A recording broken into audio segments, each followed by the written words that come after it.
sun is bright. So today is a pretty scary thing. Let's hand vlog it. See my smile. Today's lesson in life is one of the most fundamental life truths of all, and it is the hardest of them all, I think. I was thinking about the weather a few days ago. It was just pouring rain. You can choose to not feel crappy about the rain. It's all your attitude. Universe, why? This practice in the art of possibility is called being okay with the way things are. Choosing happiness is no easy task. The best analogy that I can think of in the current moment is the idea that life is a river. You can go against the river, you can resist it. You can fight the river, but you kind of stay in one place, right? Instead of going with it, instead of flowing with it. Leadership philosophy. A lot of life is just presence, living without resistance. That is the hardest thing to do. What you basically do is you leave the struggle to come to terms with what is. That, my friends, is the first roadblock to coming to the term with the way things are. Your relationship with the present moment kind of defines the framework that you have with life. But here's another cool analogy inside this book. Mistakes are a lot like ice or a tarp. If you resist them, you fall flat on your face. You focus on the mistakes. You worry too much and you get anxious too much. Get into this downward spiral of negativity and everything. BWTWTA perceptions.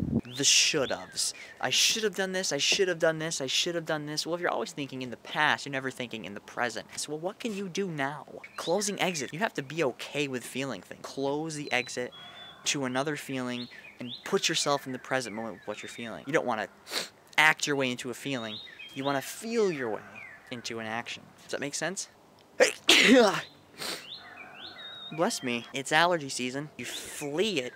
You learn that escaping is the best way. And again, that's resistance. Feelings are a lot like a muscle. The more you have stayed with the feeling, the more heavy lifting you can do when an opportunity comes at which you're about to act into that feeling. Hi, Tarp. How about this? Clearing judgments. Here's a cool idea, right?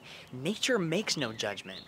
Depending on your belief, things are as they are. It's the human mind that makes judgments. That's why I kind of get scared with ideas. There's that quote from Inception about the idea is the greatest parasite. If you pick a specific way of seeing something, that's the only possibility that you'll ever imagine or you'll ever think that's possible. Your viewing of the water that you swim in. If you perceive the water as dirty and gross and dangerous, that's all you'll ever perceive it. Or that's all you'll ever be open to the possibility of it. So yeah, be careful of the ideas that you decide to use and believe. Abstractions unwillingly, or willingly, if you so decide to take that path, prevent us from seeing the way things are and actually taking constructive action to be able to easily choose happiness and smile at the worries of the calculating self. If my eyes are red, it's because I'm actually allergic to pollen. I honestly want to know if you guys hear about this. I've come to understand that there are certain possibility conversations that people have, and one of them that I noticed is called the downward spiral talk, and it talks about this in the book. You start talking about something. Once you hit a negative thing, a negative aspect of the conversation, you just keep connecting negative things for like the whole conversation.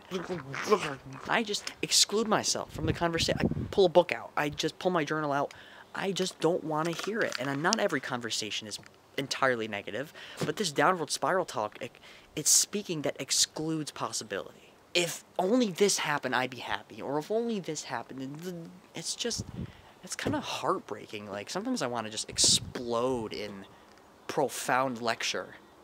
It's hard to survive. We all don't have the same opportunities. This speaking is almost always focused on survival thinking. It's almost always focused on competition, on surviving, on getting through everything, on the struggle.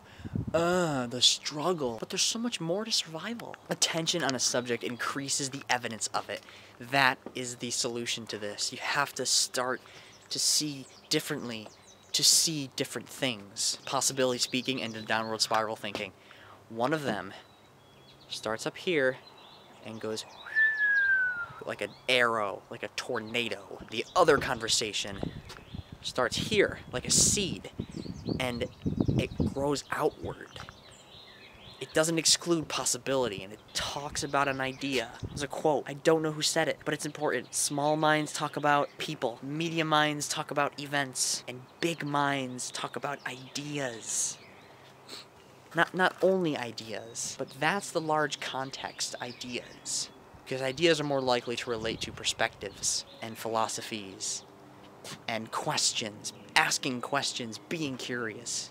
People need a reality check on the downward spiral of the calculating self. The other quick fun analogy is the glass of water everybody talks about, right? The optimist sees the glass of water as half full, the pessimist sees the glass of water as half empty, but the realist that sees life as the way things are, depending on how you see things as they are, there's different levels of water in the glass. But here's the possibility in the perspective. There's water in the glass. The possibility is there. It's like arguing over the jar of cookies. There's only one cookie. Well, there's 50 cookies. But there's a cookie in there. Eat it. It's delicious. The deliciousness possibility exists. So yeah, speak in possibility. Don't let your calculating self determine everything that you see. Mind is a terrible master, but a great servant. It's a great tool. You have to be aware of how you're using it, or your calculating self, which wants to survive, your basal ganglia, your habit-creating machine, is using you. Expand yourself. See what is. Without controlling or escaping, learn to soar with truth as it readies you for tomorrow. Because the more you understand, the more you search for the truth. Ultimately, the more comfortable you can become with choosing to see things as they are, instead of over time being warped by your calculating self. You hear? Okay. Hope you're having an awesome start to your week. Don't forget to be awesome. Keep creating an awesome self. And don't forget to speak in possibility.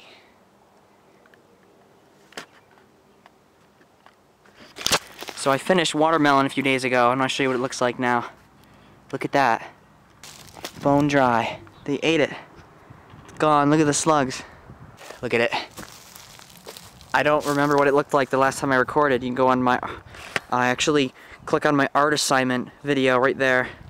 If you want to see what this looked like before. One of the coolest sounds you'll ever hear when it gets really windy. This tree creaks like a door. Here comes a gust of wind. Listen.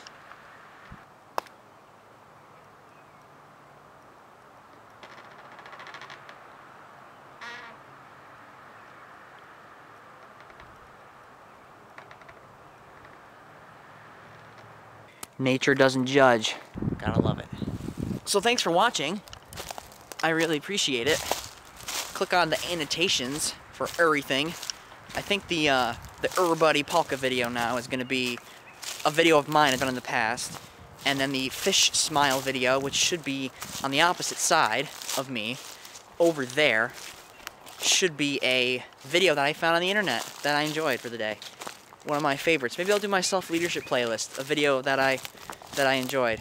It'll be right there for you. Or I can just play a video that I found. I'll see if I can manage to get over this without falling over. See what I'm doing? Oh. Don't break the law. Ah! Look, must have been... Oh. Okay. So I'm gonna have to hop over this too. Yes, I'm sniffing. I should count the number of times that I sniff. Or if you want, you can tell me in the comments. There you go. I think I figured out the key to sneezing. When you're about to sneeze, make a grimace face, so... it works. Just grimace really hard. It stops the sneeze. Weird.